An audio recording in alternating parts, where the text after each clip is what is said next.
New York City, being one of the biggest metropolitan areas in the world, has more than 8.3 million people crammed into its roughly 302 square miles. So how do dog owners take care for the estimated 600,000 pooches running around? The sounds of New York seem to spook her, and having to take her for walks, I think she doesn't like that as much. Have to be a lot more cautious, and the streets are a big issue. I think New York is an awful place for dogs. Some people feel the complete opposite about New York. People seem pretty dog friendly down here. It's not too bad. There are a bunch of, cafes and bars where you can actually take your dog, and people put out water, so. It's easy. I think it's easier than living in like a major metropolitan area of other cities. Like if you're in the suburbs and you have a yard, it's one thing. That's easy. But if you don't have that luxury, if you're living in a downtown area in another city, they don't have dog parks really, like New York does. They're not as dog friendly. Like you can't take them into shops with you and things like you can in New York. So living in New York, in a huge city, I mean, when compared to other big cities, it's much easier. It's much easier. It's great. How much is that dog in the window? The one with the waggly tail. How much Puppies. They're cute, cuddly, and honestly, humans don't know how to control themselves around them. But where can New Yorkers get puppies? One place is to go to Finn's Furs and Feathers in Brooklyn. Every week here, almost like we try to do the best. We do adoption. In the same time, we sell the dogs, but like maybe 2 dogs. The most popular breed is the Yorkie and the Shih Tzu, Chihuahua, Pomeranian, like the Maltese, almost the small dogs. And we get the puppy from private breed, and when we sell the dog, that's what we do. We do adoption, you know what I mean? Because it's not fair to keep a dog long in the window or in the store, because have a life. You need to have a life.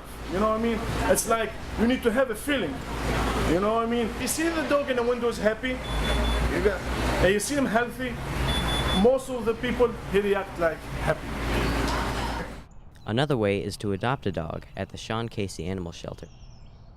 At our shelter, we do about 2,000 adoptions a year, so it works out to somewhere around 3 a day, so we're probably looking at about 20, 25 adoptions a week. I would hope more people would choose to adopt than they would to buy. The United States euthanizes tens of thousands of cats and dogs every year. Most of that is due to irresponsible breeding. There are currently more dogs than there are homes for those dogs and cats.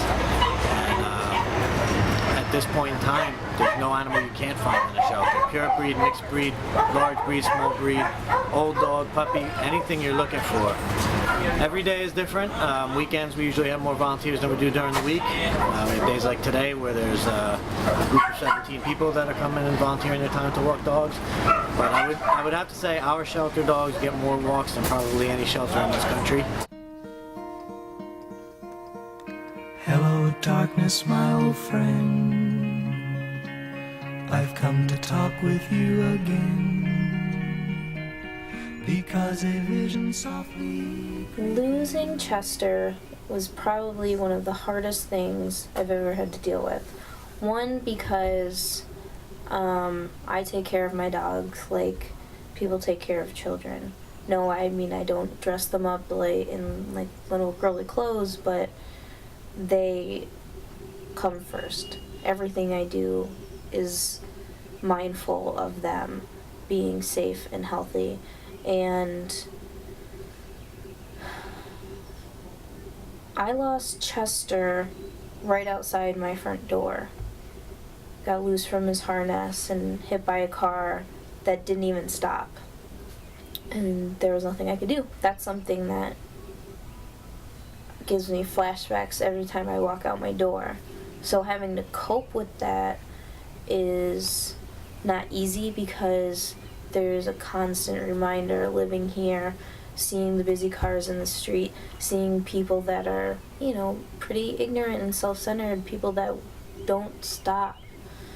They have their life to do, and they're very focused on getting that done, and they really don't have much concern for other people. So it hasn't been easy.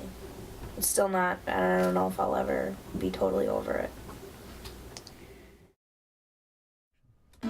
Just like humans, every dog is unique. The relationships between man and dog cannot be replicated. They're our best friends, and in the end, the relationships that form are mutual.